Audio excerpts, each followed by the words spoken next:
Hi, Dan here, Scooter Magazine. Right, just another very quick update. This time an update on what's going on with the TargaTwin engine. For those of you who have been following this, you'll know that what I was trying to achieve here was a street sleeper look.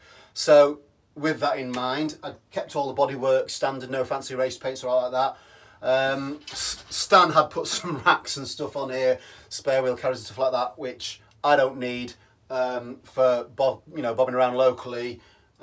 So for now I've taken those off.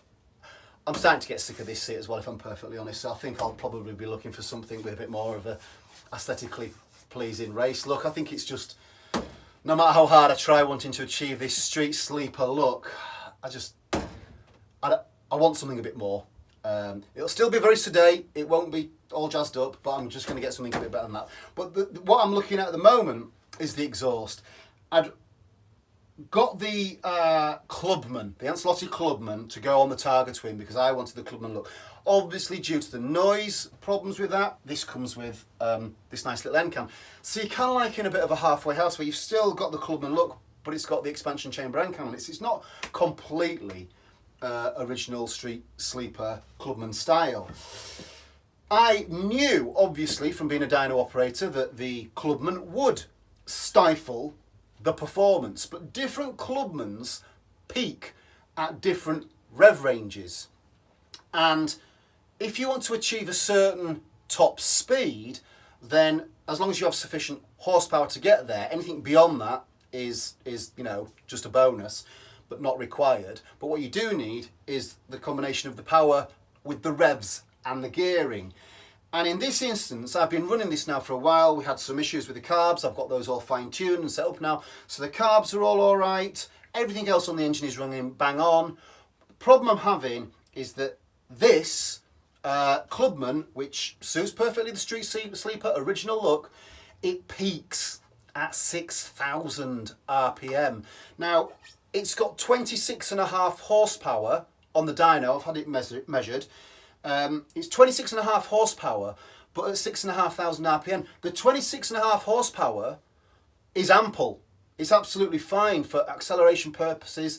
And if I'm trying to hit a top speed of, say, 80 miles an hour, I could do that with 26 horsepower, but not at 6,000 RPM. So then you would have to start pulling lower and lower gearing.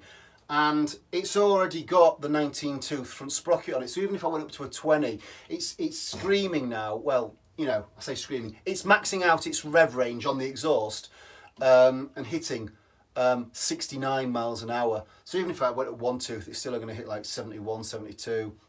And that's a bit short of where I would want to be out on the open road.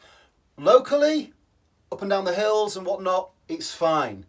It's got plenty of torque, it pulls lovely, go through the rev range, whiz, whiz, whiz through the gears, but then you get up to top speed very quickly and it sort of runs out of steam, and I'm used to going a little bit faster than that. Not much faster, but a little bit.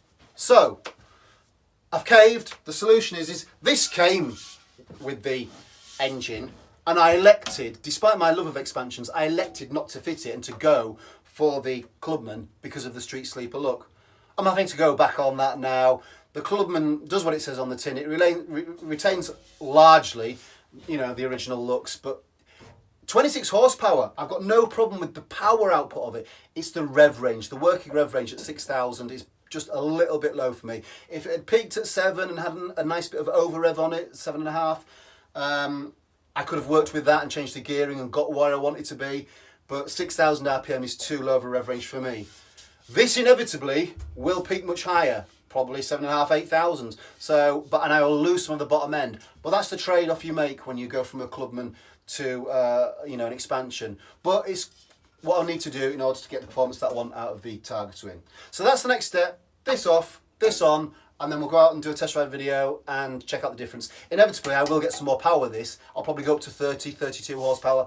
I'm not so bothered about that. It's great, but I'm not bothered about that. It's more, how does it pull through? How does it perform? How does it deliver the power? So between 0 and 80 mile an hour, what does it feel to ride as I'm going up to that position? If it becomes like a chainsaw and it's just nothing down the bottom end and then a wall of power and then, peak, I won't like that. But hopefully from what I've seen of the graphs of this, that isn't going to be the case. So that'll be on the next video. See you next time.